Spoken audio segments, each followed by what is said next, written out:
റമദാനിലും കണ്ണിൽ ചോരയില്ലാതെ കൂട്ടക്കുരുത് തുടരുന്ന ഇസ്രായേലിന്റെ കിരാത നടപടി മൂലം കൂടുതൽ ദുരിതത്തിലായിരിക്കുകയാണ് ഗസ നിവാസികൾ.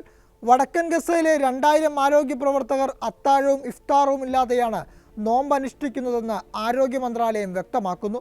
മെഡിക്കൽ സംഘങ്ങൾ ഗസയിൽ രാപകലില്ലാതെ പ്രവർത്തിക്കുന്നുവെന്നും അവർക്ക് കഴിക്കാൻ ഒന്നുമില്ലെന്നും മന്ത്രാലയ വക്താവ് അഷ്റഫ് അൽ ഖുദ്ര പ്രസ്താവനയിൽ പറഞ്ഞു. ഇവരുടെ ആരോഗ്യം ഭക്ഷണത്തിൻ്റെ അഭാവം മൂലം വളരെ മോശമായിട്ടുണ്ട്.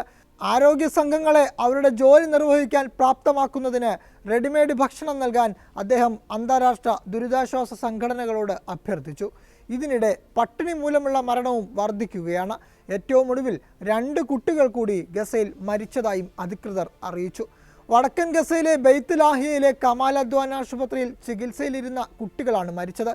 പോഷകാഹാരക്കുറവ്, നിർജ്ജലീകരണം, മെഡിക്കൽ സൗകര്യങ്ങളുടെ കുറവ് എന്നിവ കുട്ടികളുടെ മരണത്തിലേക്ക് വഴിവെച്ചു. ഇതോടെ പോഷകാഹാരക്കുറവ് മൂലം മരിച്ചവരുടെ എണ്ണം 27 ആയി.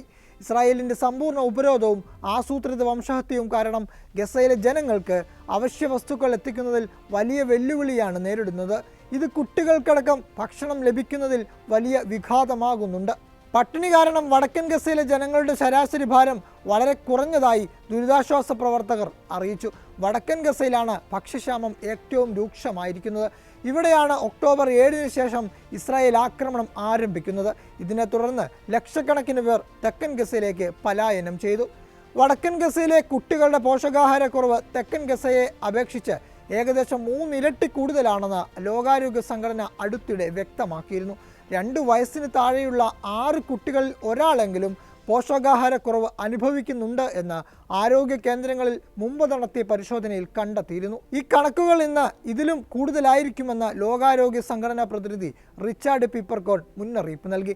പോഷകാഹാരക്കുറവ് മൂലം ഗർഭിണികളും മുലയൂട്ടുന്ന സ്ത്രീകളും കാര്യമായ ആരോഗ്യ ഭീഷണികൾ നേരിടുന്നുണ്ടെന്ന് NGOകളുടെ കൂട്ടായ്മയായ ഗ്ലോബൽ ന്യൂട്രീഷൻ ക്ലസ്റ്റർ റിപ്പോർട്ട് ചെയ്തു. ഗസയിലേക്ക് മാനുഷിക സഹായവുമായി പോകുന്ന ട്രക്കുകൾ ഇസ്രായേൽ മനഃപൂർവ്വം തടയുകയാണെന്ന് യൂറോമെഡ് മോണിറ്റർ ആരോപിച്ചു. വടക്കൻ ഗസയിലെ ജനവാസം തന്നെ ഇല്ലാതാക്കാനാണ് ഇസ്രായേലിൻ്റെ ശ്രമം. സൈനികാക്രമണം, ഭീഷണിപ്പെടുത്തൽ, പട്ടിണി എന്നിവ ആയുധമാക്കി വടക്കൻ ഗസയിൽ നിന്ന് ഫലസ്തീനികളെ തെക്കൻ ഗസയിലേക്ക് കുടിയിറക്കുകയാണ്.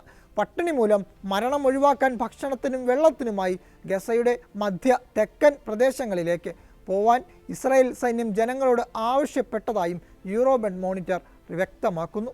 പട്ടിണിയെ ആയുധമാക്കിയ ഇസ്രായേൽ ഗസയിലെ ഭക്ഷണ സംവിധാനങ്ങളെ തകർക്കുകയാണെന്ന് കഴിഞ്ഞയാഴ്ച ഐക്യരാഷ്ട്രസഭ പ്രതിനിധി മൈക്കൽ ഫക്രി മുന്നറിയിപ്പ് നൽകിയിരുന്നു.